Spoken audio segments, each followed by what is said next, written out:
Welcome to our channel. Welcome to another one of our videos.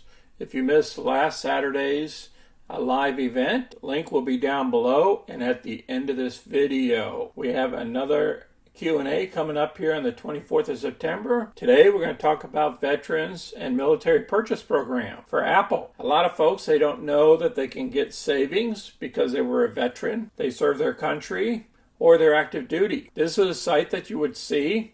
All you have to do is type in military veterans and Apple together inside of Google, and you'll get this site here. You just click it, open it up. So you can click here, verify with ID and Me. But if you have not signed up for ID and Me, you can go to this site, ID and Me, and you click sign in, and you go ahead and create a new account. And you place this information in here, and you're already in the system. You go through the motions here. Or you could join this organization here called Veterans Advantage. Now, I'm with this group as well, both groups, and they have different plans. Like I signed up for the $50-something a year plan for myself. So let's get back to our discounts. Let's take a hypothetical order, like I did this last couple of weeks. I turn around, got a 20-watt USB-C power adapter. You see that price of $19? We don't pay that price. Our price is $17.10. Next item we picked up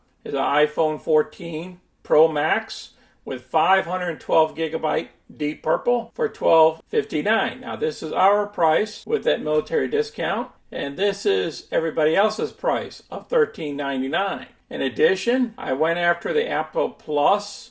This is for a 2-year plan to protect your phone. Costs $199, but over here you see we only paid $179. And then on the leather case here, we only paid $53 for the case to protect my iPhone Pro Max. And over here, normal folks will pay $59 for the same case. So you understand where I'm coming from. And then with the estimated tax for this zip code here, that's not my zip code, it would cost another $138.27, which rounds it off to $18.14. Well, if you have less amounts, so the taxes are going to be a little less too, so you only have to pay $16.32 as the final lump sum amount. So this is what I paid, $16.32 versus $18. We almost saved $200 there. That's pretty good savings there. I appreciate everybody watching our video today. If this was helpful for you or maybe can save you some money, place your comments down below. And remember, you can put everything in the veteran's name, whether it's 3 phones for the family, 4 phones for the family, and then you're always getting the discount. All these links will be down below for you to review. I appreciate you guys watching. Until next time, this is Sonny. I'm out.